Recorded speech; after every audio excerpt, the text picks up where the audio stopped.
Am I the a-hole for refusing to autopsy my dad? My dad passed away from metastatic lymphoma at the age of 86. He also had dementia, and I have been his guardian for the past decade. I am also the executor of his estate. My dad was a shipbuilder and had asbestos in his lungs. He also was a smoker for about 50 years.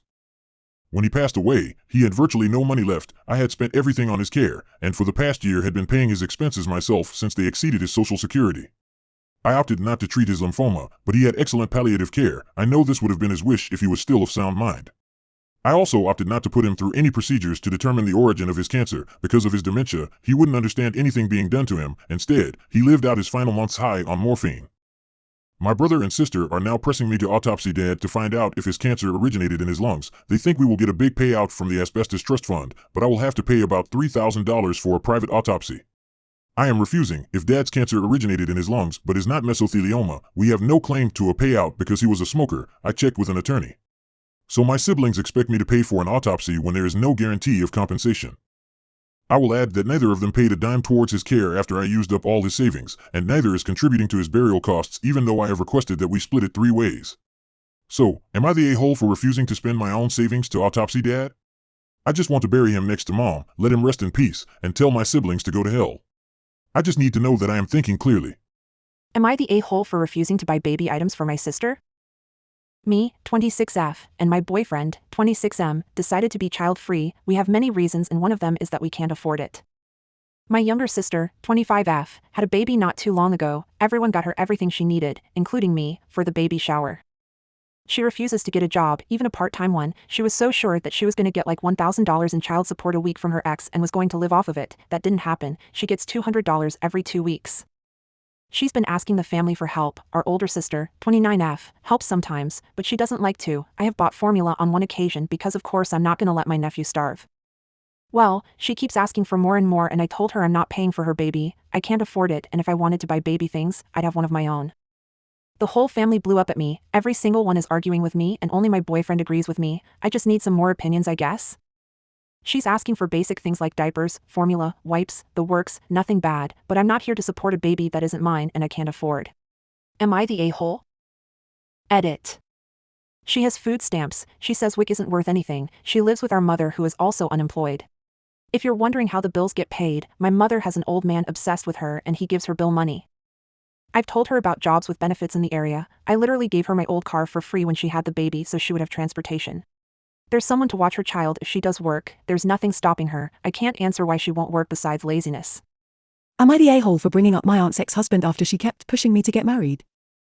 My 32F aunt, 55F, is one of those nosy ladies you'd think only exists in rom-coms. When I was a teen, she asked me when I'd get a boyfriend. When I was in a steady relationship, she asked me when I was getting married. The marriage inquisition became even more invasive after my younger sister, 28F, got married this month, which probably gave my aunt probable cause to label me as the family's spinster. In the wedding party, she kept asking me why I had broken up with my ex-boyfriend. She said how she always thought we'd ended up married soon, and she advised me to get serious about this if I ever plan to have kids, because I'm not getting any younger.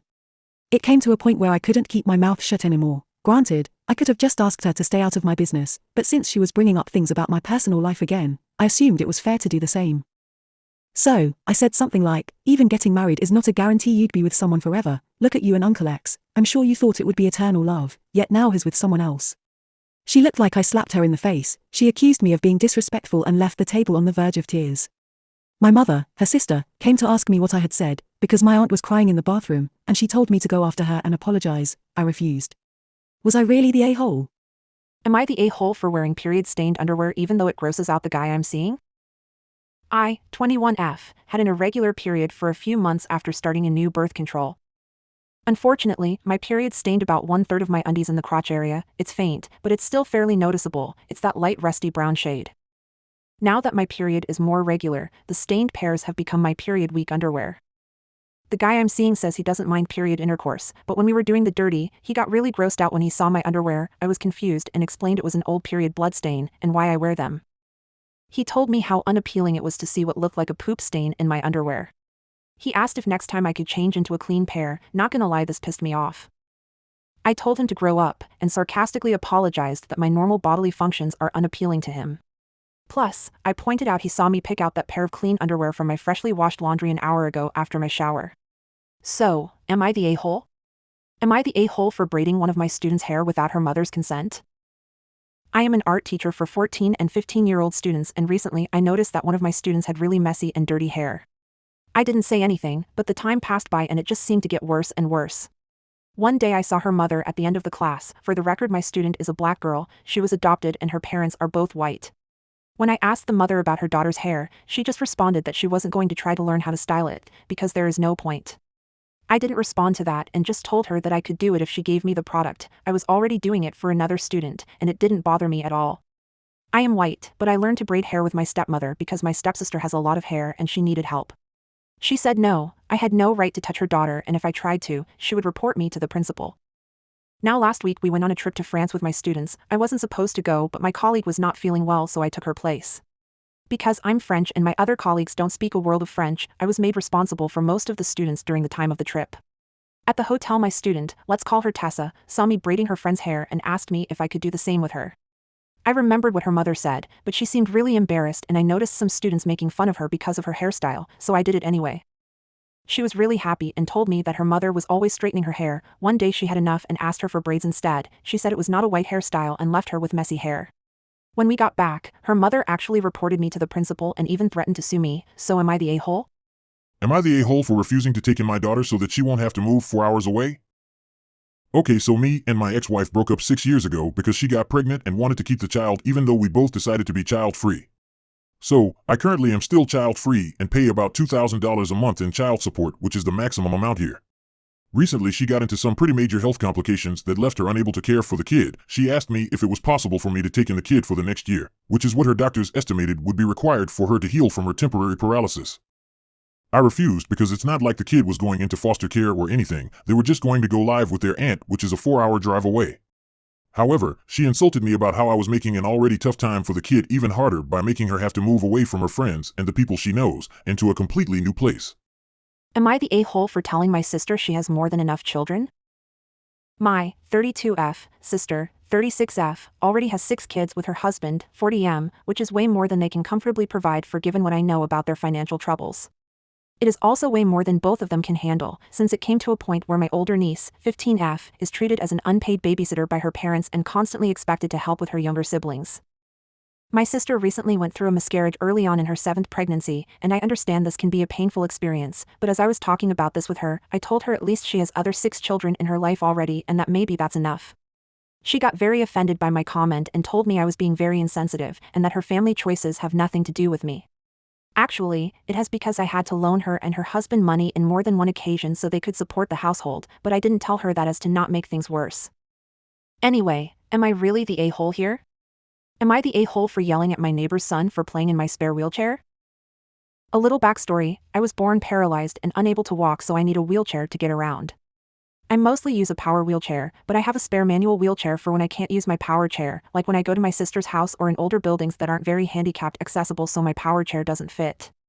So Thursday afternoon I'm heading to Thanksgiving dinner at my sister's house. I roll out the door and go out to my garage where I keep my manual chair, and I see my neighbor's son and his friend playing in my wheelchair and being very rough with it. They were both riding on it and they tipped over backwards. I was angry and started yelling at them that my wheelchair wasn't a toy and that I needed it. They just laughed and continued playing with it. So, several minutes go by of me trying to get them to stop playing in my wheelchair. They were in their backyard that I can't get to, so I try calling their parents to help, but they don't answer. So I have to go all the way around the block to get to the front of my neighbor's house. When I get there I'm finally able to tell them the situation. My neighbors say it isn't a big deal and I shouldn't be so angry. By this time, it's been several minutes, and I'm supposed to be at my sister's house with food, so I inform my neighbors that I need my wheelchair to go to my sister's. I finally got my manual chair and I tell my neighbor I'm going to call the police next time, and my neighbor said I was being a sensitive a-hole, but I don't think I am. Am I the a-hole? Am I the a-hole for not telling my girlfriend that my brother is a registered sex offender? I do not condone anything my brother did. I don't defend him or say he is innocent. One of my brothers is a registered sex offender. He can't be around anyone under 18 ever again and live, or otherwise be around, places like schools and daycares. In addition, he has to inform the court if he enters into a romantic relationship with a woman so the court can notify her of my brother's record towards women.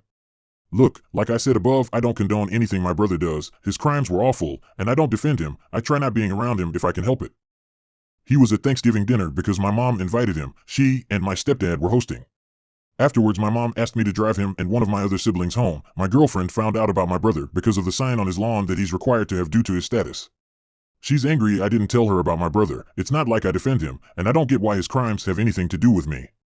We don't want kids, and I would never leave her alone with him. I also don't think people should be judged on the things people who happen to share the same DNA as them do. I had nothing to do with anything my brother did. I don't defend him or even like him much. I don't even have his phone number or anything. My girlfriend says I shouldn't want to be around him. I don't like being around him, but it wasn't my decision to invite him to Thanksgiving, and it wasn't my house, so I had no say. We were talking about moving in together soon. My girlfriend says it's on hold because she doesn't know who I am. I don't understand why she is angry. I am not my brother, and I do nothing to defend or justify the horrible things he's done. Am I the a-hole for not wanting to give my stepdaughter a family necklace for Christmas? I, 35F, have been married to my husband Joey, 36M, for 2 years and dating for 4 years. I have a daughter, Emily, 13F, from a previous relationship, and Joey has a daughter from his ex-wife, her name's Sophia, 14F. My family has a family tradition of giving an emerald necklace that's passed down from a mother to their eldest daughter or son on their 14th birthday. Joey has known this since we first began dating, and then I plan to give it to Emily. We've been discussing Christmas gifts recently, and Joey brought up the necklace. He said it would be nice for Sophia to receive the necklace since it would show her that I truly accepted Sophia as my daughter, and it's in Sophia's words, gorgeous. I didn't love this idea because Emily's already aware of this tradition and is waiting to receive it. Her birthday is in January, so it's not a long way off, and I told him this. Joey accused me of favoring Emily over Sophia, being selfish, and told me that I could get another emerald necklace from Amazon in order to make it up to Emily. I told him that simply wasn't happening, and that necklace was going to my daughters whether he liked it or not. Now Joey is giving me the silent treatment except for when we're in front of the kids. He told my mother-in-law and my sister-in-law about what happened. They also believe I'm favoring Emily over Sophia and that I should give the necklace to her. Am I wrong here? Am I the a-hole?